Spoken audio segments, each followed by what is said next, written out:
Your father's eyes. But which father is the question? By WardofWinters. Read by My Lost and Found. Summary. In order to prevent Okeanos from siding with Kronos, a treaty was crafted. A treaty that gave Okeanos exactly what he wanted and made Poseidon long for the days he was actually listened to. Those days never existed, alas, not even in his father's stomach. At least he thought to get Percy's permission before fucking up his family tree. This fic is about 1,500 words and one chapter. It is rated teen and up audiences, and no archive warnings apply. As always, link to the fic is in the description, and on with the story. A god was not beholden to the laws of mortals. Oh, they certainly had their own laws of fate and existence that they dare not defy. But just as gods were not beholden to mortal laws, nor were mortals beholden to divine laws. And so, there was a balance. One mortal law that the divine had no need to abide by was the law of blood, of born family, and two parents, of separate sexes. This was something the divine rarely brought forth unless a mortal of the same sex caught their eye, or on the rare occasion another deity, but it was brought forth. One aspect of it, rarely used, so rarely in fact that mortals held no record of such, was the ability to change one's blood. The divine did not do much for mortal blood. Their presence and power could change the DNA, of course, result in the child not being simply a copy of their mortal parent, but most of what they offered was divine power, a divine nature, something more. And they could offer that whether they had a hand in the child's birth or not. It was this ability that Poseidon was basing his entire plan on, the ability to adopt a child not one's own. And in this case, the ability to give his child more of a shot to surviving the war building.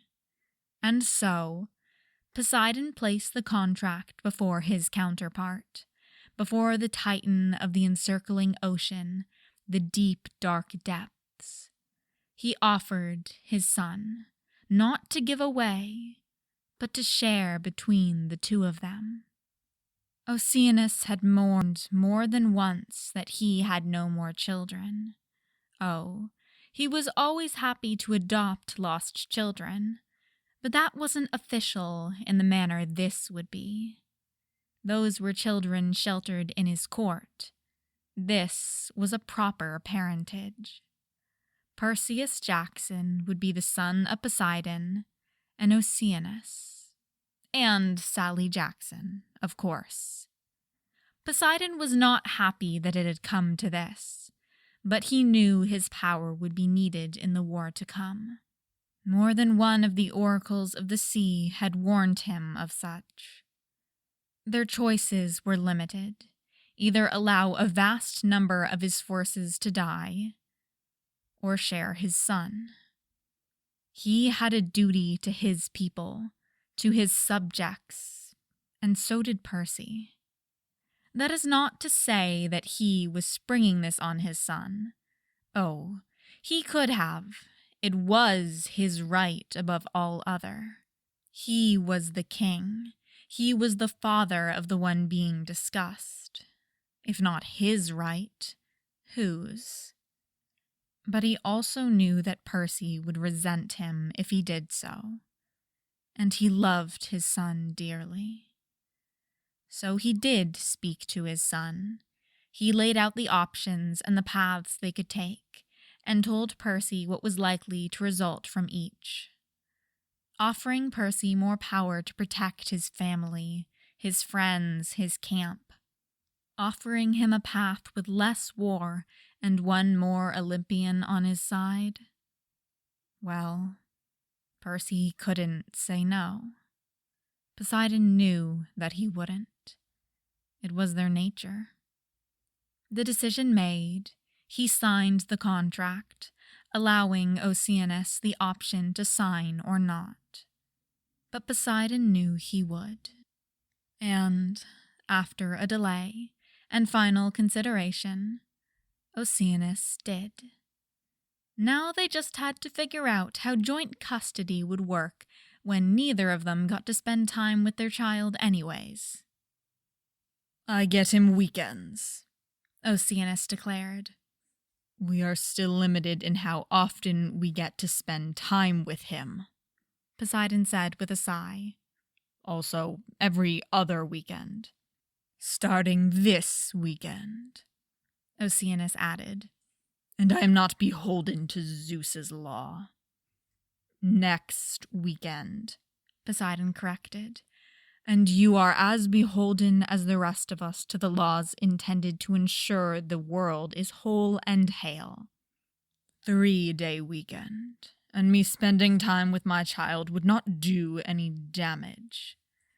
He has class. 2 days." Poseidon shook his head. "You know just as well as I do what happened with Helios." "Yes, classes with me. 3 days." Okeanos scowled. "And I have more self-control than Helios. Classes on land that he cannot miss.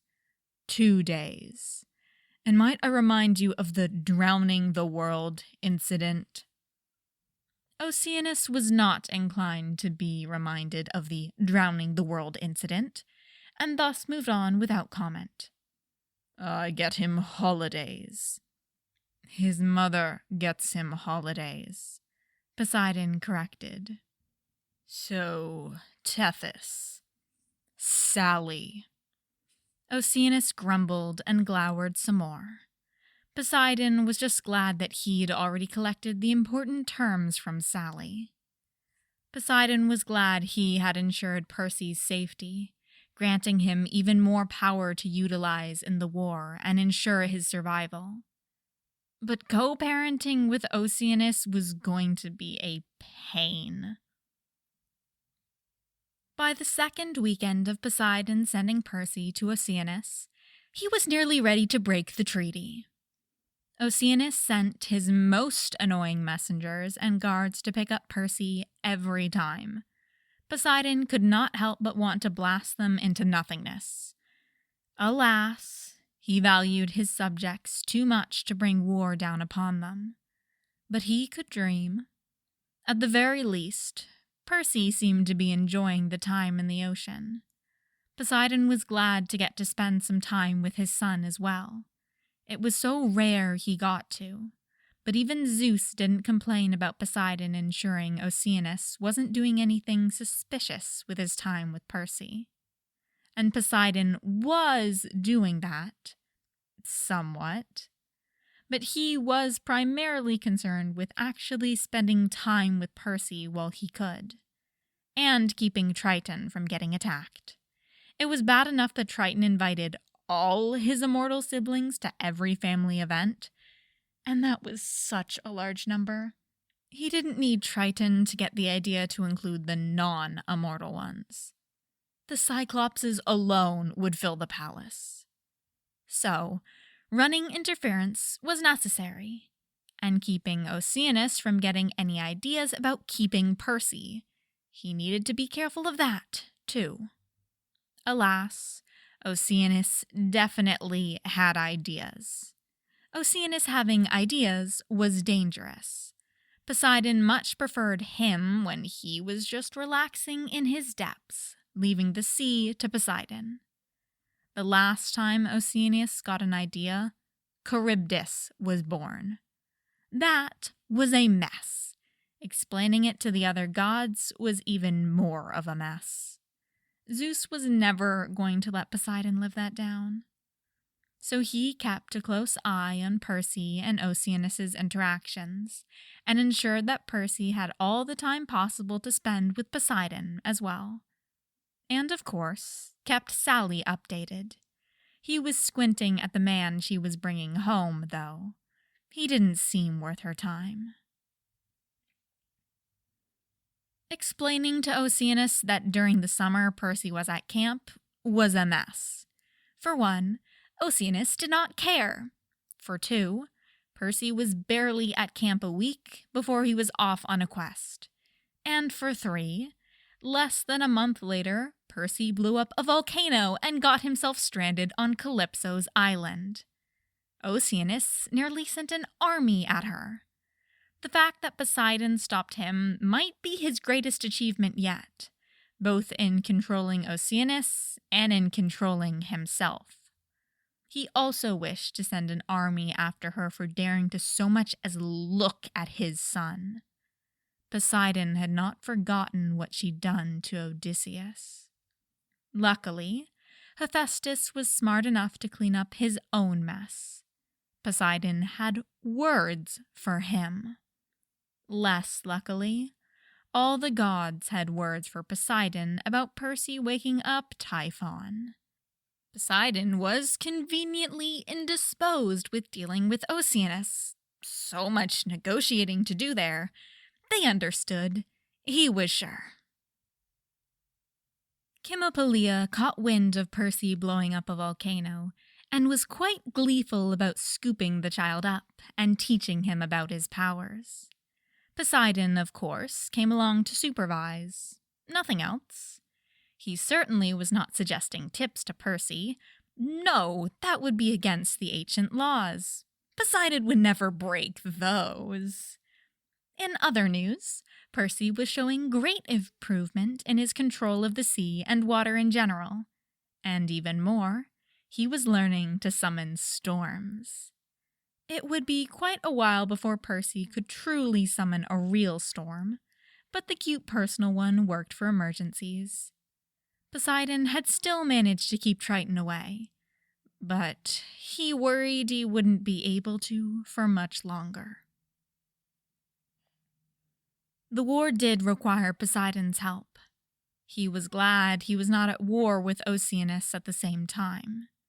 As reluctant as he was to grant Oceanus more leeway with Percy, his willingness to disobey the ancient laws gave the demigods, and more specifically Percy, a great asset on their side. And the Titans actually hesitated to harm Oceanus's youngest child, now that they knew. Percy was just glad he didn't have to fight more Titans. Poseidon and Oceanus stared each other down after the war. The treaty had been intended for wartime, but the adoption could not be undone, meaning the treaty was rather permanent. But not everything could go the way it did in wartime. Thus, it was time to renegotiate visitation rights. At least they could be assured that Percy was safe.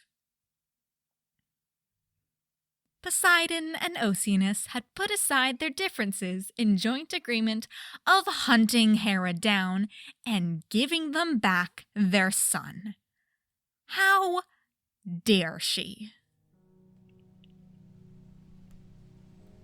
And that is all for this podfic, and how dare she indeed. I always love fics by WardofWinters. They're just the Percy Jackson fics are just so amazing, and I love them. And this was fun, and also me trying my best to pronounce things properly, so I may not have done so. Also, me trying to pronounce the capital letters for all of like the Greek gods, if it says like his or their, they're all capitalized, so I tried my best to pronounce the capitalization, and I'm not sure if you could hear it or if it sounded like stilted at all, but I tried. I wanted to see if I could do it, so I tried. But no, yeah, I love this fic. Percy's just kind of there being like, okay, this is fine, I guess, sure. And then Poseidon and Okeanos are just glaring at each other like, that's my child. No, that's my child. And then at the end, they're glaring at Hera like, I'm going to remove all of your bones. That's my child. It's our child. Give him back. It's great. This is very fun. I like this fic. But yes, that is all for this podfic. As always, link to the fic is in the description. Go leave a kudos, go leave a comment. I am sure the original author appreciates it. Also in the description are links to WardofWinters socials, so if you want to check those out, go down there and do that.